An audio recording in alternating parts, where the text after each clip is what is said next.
ये चवन्नी छाप लोग जो दारू पी करके जो एंकरिंग करते हैं, कहते हैं कि हिंदू राष्ट्र बनाएंगे, लाठी वो खाएं, बेरोजगार वो रहें, शिक्षा उनकी खराब हो, बच्चे उनके पिटे, औरतें उनकी विधवा हो, बच्चे उनके अनाथ हो, और तुम हिंदू राष्ट्र के नाम पर ऊपर बैठ के मलाई खाओ।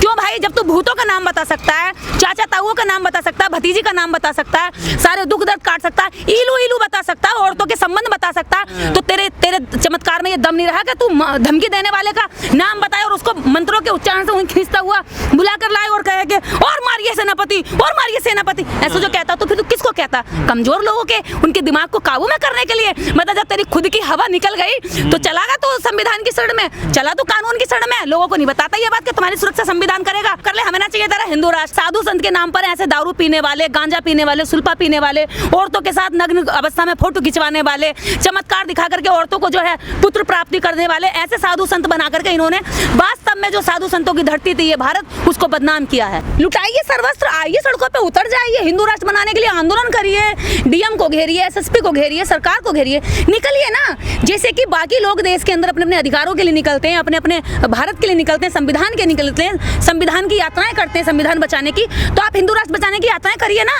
शांतिपूर्ण तरीके से करिए। सड़कें खुली हुई हैं, हम तो चाहते हैं आप लाइए निकल करके, लगाइए अपना टाइम, छोड़िए अपना काम, रहिए भूखे बैठिए, हम भी देखेंगे कि आप में कितना दम है। ये चवन्नी छाप लोग जो दारू पी करके जो एंकरिंग करते हैं, इनकी दो दो पैसे की जो है वैल्यू नहीं है, और देश की जनता को ये कहते हैं कि हिंदू राष्ट्र बनाएंगे और लोकतंत्र नहीं करेंगे। मतलब ये देश लोकतंत्र रहेगा कि नहीं रहेगा, हमारी शपथ तय करेगी।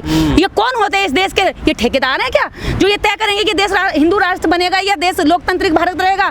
भारत लोकतांत्रिक देश रहेगा, और ये भारत का संविधान कहता है अगर तुम्हारे अंदर ज्यादा दम है ना तो तुम ये दम अपना दिखाओ उस काम को लगाने में। जब देश के अंदर बच्चों के साथ बलात्कार होता है, तुम्हारा देवता, तुम्हारा भगवान और तुम्हारा हिंदू राष्ट्र का एक एक आदमी जब इस आंदोलन के लिए उतरने लगेगा तो हमें लगेगा हिंदू राष्ट्र अच्छा है, हम औरतों के लिए भी सुरक्षा करता है। जब ये तुम लोगों का हिंदू राष्ट्र इस देश में, जब दलितों को घोड़ी पर चढ़ने से मार दिया जाएगा और नीचे उतारा जाएगा और तुम उसकी सुरक्षा में खड़े होगे, तो तब हमें भी लगेगा कि तुम्हारा हिंदू राष्ट्र अच्छा है। जब लोगों को जूती पहनने पर मार दिया जाएगा, मूंछ रखने पर मार दिया जाएगा, जब लोगों को गाँव में अच्छा मकान बनाने पर मार दिया जाएगा, उनकी फसलें जलाने पर उनको जिंदा जला दिया जाएगा, जब तुम इनके लिए आवाज उठाओगे, इनके साथ खड़े होगे, तब हमें लगेगा हिंदू राष्ट्र बहुत अच्छा है, हम भी तुम्हारे साथ खड़े हो सकते हैं। लेकिन तुम पहले उनको सताओगे, उनको मारोगे, फिर कहोगे आओ भाइयों सारे मिलकर के हिंदू राष्ट्र बनाते हैं। मतलब रोटी तुम्हारी और लाठी पड़े उन पर, लाठी वो खाएं, बेरोजगार वो रहें, शिक्षा उनकी खराब हो, बच्चे उनके पिटे, औरतें उनकी विधवा हो, बच्चे उनके अनाथ हो, और तुम हिंदू राष्ट्र के नाम पर ऊपर बैठ के मलाई खाओ। तुम जैसे दो पैसे के चवन्नी छाप लोग जिनमें कोई क्वालिटी नहीं है, कोई टैलेंट नहीं है, इनके दम पर, हिंदू राष्ट्र के दम पर ऊंचे बने रहना चाहते हो। लेकिन देश की जनता बहुत अच्छे से समझ रही है तुम्हारी जो असलियत है, जो सच्चाई है, वो समाज जान रहा है। बहुत सारे लोगों के बीच में ये बात जा चुकी है, लाखों करोड़ों लोग यहाँ से आपके टीवी चैनलों के माध्यम से सुन रहे हैं। ये प्रोपेगेंडा न्यूज चलाते हैं, ये झूठ फैलाते हैं, ये लोगों को ऐसा थाली में वो परोसते हैं, इनके दिमाग को हाईजैक करते हैं, लेकिन लोगों ने इनके टीवी का बहिष्कार कर दिया। चमत्कारी बाबा वो भी तो हिंदू राष्ट्र बनाने। अरे कौन देखता है इन टुच्चों को, कौन देखता है इनको? ये चवन्नी छाप लोग हैं, आप कैसे इनकी वैल्यू कराए? कौन है सुदर्शन जी? मैं तो जानती नहीं कहाँ है, मैं तो देखती नहीं। जो चमत्कारी बाबा मैं तो देखती नहीं, आप सब लोगों ने बताया। जो चमत्कारी बाबा काय का चमत्कार है? जब उसके भाई को खुद को मारने की धमकी आई है तो वो अज्ञात में वो लिखवा रहा है FIR, अज्ञात व्यक्ति ने मारने की धमकी दी है। क्यों भाई? जब तू भूतों का नाम बता सकता है, चाचा ताऊओं का नाम बता सकता है, भतीजी का नाम बता सकता है, सारे दुख दर्द काट सकता है, इलू इलू बता सकता है, औरतों के संबंध बता सकता है, तो तेरे चमत्कार में ये दम नहीं रहा कि तू धमकी देने वाले का नाम बताए और उसको मंत्रों के उच्चारण से खींचता हुआ बुलाकर लाए और कहे कि और मारिए सेनापति, और मारिए सेनापति, ऐसा जो कहता तो फिर तू किसको कहता? कमजोर लोगों के उनके दिमाग को काबू में करने के लिए। मतलब जब तेरी खुद की हवा निकल गई तो चलागा तो संविधान की शरण में, चला तो कानून की शरण में। लोगों को नहीं बताता ये बात कि तुम्हारी सुरक्षा संविधान करेगा, और खुद संविधान की शरण में जा रहा है। दोगले लोग हैं, फ्रॉड लोग हैं, समाज को लूटने वाले, ठगने वाले लोग हैं, और ये समाज इन लोगों का बहिष्कार करेगा। बालाजी का आशीर्वाद है, FIR नहीं हुई हमारे ऊपर। हाँ, तो बालाजी का आशीर्वाद तो तेरे ऊपर मारने की धमकी तो हो गई, लेकिन FIR नहीं हुई। हम पे तो फिर किसी का आशीर्वाद नहीं है। हमने तो इतने बड़े बड़े सवाल करे हैं, हमारे ऊपर तुम लोग फर्जी क्या कहते हैं FIR करने के लिए भी आए, फिर भी FIR नहीं कर पाए। हमने उन धर्म ग्रंथों को पढ़कर बोला, और वो धर्म ग्रंथ हम कोर्ट में भी बोल देंगे, इसलिए तुमने डरा किया तो कोर्ट में भी बोल देगी, इसलिए इसको जो है पीछे रखो भैया। धीरेन्द्र शास्त्री कह रहे हैं तुम मेरा साथ दो, मैं तुम्हें हिंदू राष्ट्र दूंगा। तेरे हिंदू राष्ट्र का क्या रोटी बना के खाएंगे हम? तू रख अपने बत्ती बना के ऐसे अपने कान को साफ कर ले, हमें ना चाहिए तेरा हिंदू राष्ट्र। सनातन धर्म को बचाना है। सनातन धर्म तरह सनातन धर्म नहीं है, ये सड़े हुए दिमागों का धर्म है, जो दिमागों को सड़ा रहा, दिमाग में हिंदू मुस्लिम डाल रहा, नफरत डाल रहा, औरतों को दबा रहा, रेप कर रहा। ऐसे सनातन धर्म की भैया हमें जरूरत नहीं है। हम तो ऐसा धर्म चाहते हैं जिस धर्म में सब समानता से रहे, सब प्यार से रहे, भाईचारे से रहे, रोटी सबको मिले, सबको न्याय मिले, सबको घर मिले, मकान दुकान, सबको रोजगार मिले। पर हिंदू राष्ट्र की मांग तेजी से उठ रही है। कोई ऐसे नहीं कर रहा। अब यूपी में जो योगी के मंत्री हैं वो भी कह रहे हैं कि हिंदू राष्ट्र तो बनेगा ये। अरे कोई नहीं कह रहा भैया, ये बेकार फर्जी लोग कह रहे हैं, ये वही लोग कह रहे हैं जो मुंह से पैदा हुए हैं, जो भी साइंस के हिसाब से पैदा हुए लोग हैं, जो आम जनता है, ये वही लोग ऐसे हैं जिनको बिना करे खाने को मिल जाता है। क्या दिक्कत है हिंदू राष्ट्र से? हमें हिंदू राष्ट्र से कोई दिक्कत ना, बना लो भैया। तो हिंदू धर्म की परिभाषा आप गूगल पर सर्च कर लीजिए, मैं आपको किताब दूंगी तो आप कहेंगे कि मैंने किताब छाप के दी है, तो आप गूगल पे कर लीजिए ना। और जब आप गूगल करेंगे तो हिंदू राष्ट्र की जो परिभाषा है आपको आ जाएगी। अगर आप चोर है, लुटेरे हैं, ठग हैं, काफिर हैं, तो आप हिंदू राष्ट्र बना लीजिए और हिंदू होने पर गर्व भी कर लीजिए, भैया हमें कोई दिक्कत नहीं है। लेकिन हम तो ना चोर है, ना लुटेरे हैं, ना हम काफिर हैं, हम तो इस देश के असली मूल्यवान। जो लोग गजवाए हिंद की बात कर रहे हैं उनके लिए क्या कहना चाहोगी? यहाँ कोई हिंद नहीं बनेगा, सिर्फ एक ही यहाँ राष्ट्र बनेगा, जो राष्ट्र इस भारत को लोगों को जोड़ता है, जो राष्ट्रीयकरण करता है, एक नागरिक के दूसरे नागरिक के द्वारा अधिकार काटने पर सजा देता है और दूसरे के साथ साथ दोनों पक्षों के अधिकारों का क्या कहते हैं सुरक्षा और सम्मान करता है। यही सवाल है ना, आप हिंदू राष्ट्र वालों को तो आप कहते हैं, लेकिन जो गजवाए हिंद की बात करते हैं, जो इस्लामीकरण की बात करते हैं, उन पर आप बोलते हैं वो भी देशद्रोही हैं। अरे वो भी देशद्रोही हैं, वो भी देशद्रोही हैं। देखिए इस देश के अंदर ना ये देश कुरान से चलेगा, ना ये देश धर्म ग्रंथों से चलेगा, ना ये बाइबल से चलेगा, ना ये बुद्ध के किसी, अगर आप सोचो कि हम बौद्धिस्ट हो गए तो हम बुद्ध धर्म के हिसाब से चलाएंगे, नहीं। अगर हम कहते हैं कि उस धर्म से चलेगा तो ये भी सरासर गलत है। आप हमें भी अपराधी घोषित करना अगर हम कहें कि बुद्ध के धर्म से चलेगा। हम तो ये कह रहे हैं ये इंसानियत से चलेगा, ये ईमानदारी से चलेगा, ये लोगों के प्रेम मोहब्बत से चलेगा, ये देश एकता से चलेगा, ये देश सबको समान अवसर देने से चलेगा, ये शिक्षा देने से चलेगा, रोजगार देने से चलेगा। कोई एक इसमें कब्जा कर नहीं बैठ सकता। विश्वगुरु रास्ता यही है देश का। अगर विश्वगुरु बनाना तो सनातन धर्म हिंदू राष्ट्र बनाना पड़ेगा। अगर विश्वगुरु बनाना तो बुद्ध की वजह से, सम्राट अशोक की वजह से भारत को विश्व में जाना गया, तो सम्राट अशोक का राज है। कोई झूठ थोड़ा ही बोल रहे हैं, वो चमत्कार ही है। वो कह रहे हैं विश्वगुरु बनने का रास्ता सिर्फ यही है। तो अरे फिर अगर वो झूठ नहीं बोल रहा तो वो अपने कातिल का, अपने जो उसको मारने की धमकी दे रहा उसका नाम क्यों नहीं बता रहा?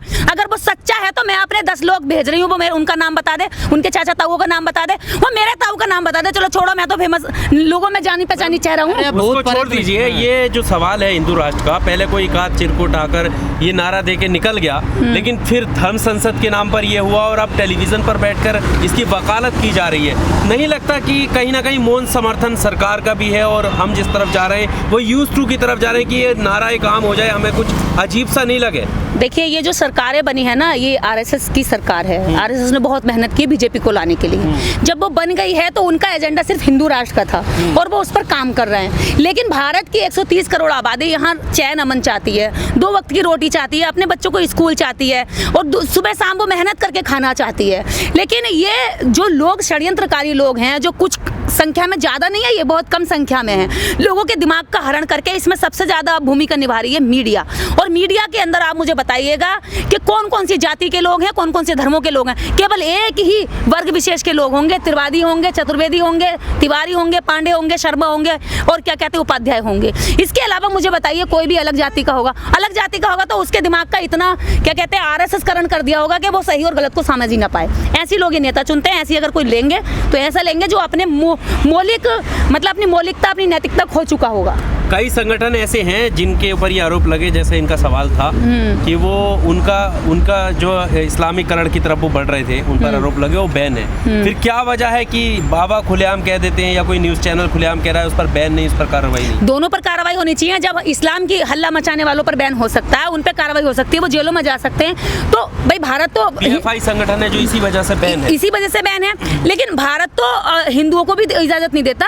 अगर हिंदू राष्ट्र की बात करते हैं, खुलेआम बोलते हैं, मंच लगाकर पंडाल लगा करके आप लोग वहां से भाषण देते हैं, तो फिर सरकार इनको भी कार्रवाई करनी चाहिए। कार्रवाई अगर हो रही है तो सब पर समान होनी चाहिए, अन्यथा कार्रवाई का आपका कोई मतलब नहीं रहेगा। इसका मतलब सिर्फ एक होगा कि आप एक पक्ष की बात कर रहे हैं, आप सिर्फ हिंदू राष्ट्र के पक्ष में, और सरकारों का कोई भी धर्म नहीं होता। सरकार सिर्फ जनता के लिए बनती है और जनता अपने वोटों से बनाती है। अगर धीरेन्द्र शास्त्री ने आपके बिगड़े काम बना दिए तो आप मानेंगे? चमत्कार है। हाँ बिल्कुल मैं मान जाऊंगी। अगर इस देश के अंदर अछूतों को, दलितों को, स्त्रियों को लाइव टेस्ट दे तो रही एक के बाद एक लाइव टेस्ट दिया तो आप है। एक 100 कैमरे लगे हुए हैं, फिर आप लाइव टेस्ट में मुझे बिठा लीजिए सामने, मैं तैयार हूँ। कह रहे हैं पत्रकारों को नंगा कर दिया जाए। मैं उनको मेल करके कल ही इनवाइट कर देती हूँ, मैं कल ही मेल कर देती हूँ। उसको नंगा कर देंगे वो, कैसे? जो उनको पाखंडी कहते हैं। वो क्या नंगा करेंगे? हाँ। वो खुद नंगे, नंगा क्या नहाएगा, क्या निचोड़ेगा? वो खुद नंगा आदमी है, वो क्या नंगा? अरबों की प्रॉपर्टी आपको कैसे? जनता की लूटी हुई प्रॉपर्टी पे कोई अमीर बन गया, कोई उन्होंने पत्थर तोड़ा है, कोई उन्होंने हल चलाया, कोई उसने खेत में खेती करी है, या उसने कहीं बिल्डिंग बनाने में मजदूरी करी है। अरबों की प्रॉपर्टी जादू मंत्र का झूठा जाल दिखा करके लोगों को लूट लिया, तो ये कोई प्रॉपर्टी का मालिक हो गया? प्रॉपर्टी के मालिक आप हो, जो आपने मेहनत से ये कैमरा खरीदा, मेहनत से ये सब कुछ चला रहे हो आप, ठीक है? सनातन धर्म को ना बचाएं वो। अरे भैया मैंने बता तो दिया, सनातन मतलब है सड़े हुए दिमाग के लोगों का धर्म। अब बनाना तो बना लो, सड़ा हुआ दिमाग जिनका होगा, जिनके पास नैतिकता नहीं होगी, मौलिकता नहीं होगी, औरतों के प्रति इज्जत नहीं होगी, ये उन लोगों का धर्म बना रहे हैं जो अपनी माँ की इज्जत नहीं करते, जो अपनी बहनों की इज्जत नहीं करते, घर से बाहर निकलने वाली हर बेटी को गलत नजर से देखते हैं। देश है ये, उनके अनुसार ही चलेगा। अब यहाँ ना साधु रहे ना संत रहे, साधु थे यहाँ पर, साधु संत थे, कबीरदास, रैदास। इस देश के अंदर बुद्ध, कबीर, जिन लोगों की इन्होंने हत्या कर दी, जिन लोगों के नाम को इन्होंने भुना करके जिनके नाम को बदनाम कर दिया, क्योंकि लोगों को पता था साधु संत कबीर रैदास जैसे होते हैं, इसलिए उन्होंने साधु संत के नाम पर ऐसे दारू पीने वाले, गांजा पीने वाले, सुल्फा पीने वाले, औरतों के साथ नग्न अवस्था में फोटो खिंचवाने वाले, चमत्कार दिखा करके औरतों को जो है पुत्र प्राप्ति करने वाले, ऐसे साधु संत बना करके इन्होंने वास्तव में जो साधु संतों की धरती थी ये भारत, उसको बदनाम किया है। अगर किसी की श्रद्धा है और उनके बिगड़े काम भरने, तो आप लोगों को क्या दिक्कत है? नहीं, हमें कोई दिक्कत नहीं है, ये जाएं, ये पूरा दिन दरबार लगाएं, ब्राह्मण पूरा दिन दरबार लगाएं, उनकी औरतें पूरा दिन बैठे, उनकी जाति के लोग बैठे, उनके धर्म के लोग बैठे, लेकिन हमारी तो अपने लोगों से हाथ जोड़कर विनती है, SC ST OBC से हमारी विनती है, हमारी औरतों से हमारी विनती है, 50% औरतों से, कि इनके जालों में मत फंसो, इनसे बेटे की उम्मीद मत करो, अपने पति का ध्यान रखो, डॉक्टर के पास जाओ, दवाई अगर नहीं मिल पा रही है तो अच्छे रोजगार की तलाश करो, अपने बच्चों को अच्छी शिक्षा दो। अगर आपके बच्चे अशिक्षित रहे तो ये बाबा आज आपको लूट रहे हैं, कल आपके बच्चों को लूटेंगे। पर मैम, आपने देश की जो संस्कृति है उसकी बात की और बहुत धर्म से जोड़ा इस चीज को, लेकिन कल जो झांकियां निकली हैं उस पर गौर देने वाली बात है कि किसी भी स्टेट की झांकी ऐसी नहीं थी जो वहाँ के मंदिर या वहाँ की चाहे यूपी हो या अलग अलग हो, वो उसको लेकर बाबा बर्फानी दिखाया गया जम्मू कश्मीर में, तो ये सब साइड कर दी गई है जो पहले संस्कृति दिखाई गई। देखिए, मैंने भी देखी कल की झांकियाँ और बड़ा कष्ट हुआ। भारत की झांकी हो रही है, वो लोकतंत्र की झांकी हो रही है, तो वहाँ पर झांकियाँ होनी चाहिए कि भारत किस तरह से प्रोग्रेस कर रहा है, भारत की कौन कौन सी बुराइयां हैं जो दिखाया जाए जनपद से कि ये बुराइयां हैं, जहां मूंछ रखने पे मारा जाता वो दिखाया जाता अगर ये सीन, तो देश की करोड़ों जनता जागरूक होती और विश्व भी देखता कि ऐसा होता है, तो इनको लानत आती जो काटते हैं, जो मारते हैं, जो औरतों के साथ रेप करते हैं। आंकड़े दर्शाते हैं कि इतने हमारे देश के अंदर महिलाओं के ऊपर अत्याचार होते हैं, तो आम जनता देख करके इस बात को जागरूक होती कि देखिए हमारे देश में ये गलत हो रहा है और हमें रोकना है। देश के प्रति ईमानदारी और देश राष्ट्र के प्रति निष्ठा की बात करते, उसकी झांकियां इन्होंने नहीं निकाली, लेकिन झांकियां किसकी निकाल रहे हैं? ये विशेष एक पर्टिकुलर धर्म की। अगर आप धर्मों के ऊपर सरकारें जाएंगी तो देश सत्यानाश की ओर जाएगा। मैम, ये गर्व की बात बताई जा रही है कि पहली बार कावड़ियों को झांकियों में दिखाया गया है। वो कावड़िए अगर जाकर के किसी अच्छी नौकरी पे लग गए हों, वो कावड़िए अगर जाकर के उनके घर मकान अच्छे बन गए हों, वो कावड़ियों की महिलाएं अगर किसी अच्छे पद पर बैठ गई हों, उन बच्चों के लिए, उनके बच्चों के लिए फ्री शिक्षा हो गई हो, तो हम भी कहेंगे भैया कावड़ियों तुम्हें गर्व करना चाहिए, ये जाना चाहिए। लेकिन उन्हें मिला क्या? गए लौट कर आए तो पैरों में छाले मिले, जो जेब में 1000-2000 रुपए तो वो भी खाली हो गए, जो उनके घर में और 4 दिन कमाते तो वो 8 दिन की वहाँ पे मजदूरी छोड़ के आ गए कावड़ लेने के लिए। पर तो उन्हें क्या मिला? आस्था का सम्मान हो रहा है ना कि देखिए राष्ट्र के पटल पर इस तरह से संजो कर रखा। अरे भैया, अगर ये सम्मान और ये भावना और ये नहीं दिखाएंगे तो आम जनता उल्लू कैसे बनेगी, कैसे इनके झांसे में आएगी? ये तो झांसे में लेने के लिए सब बातें चलती हैं।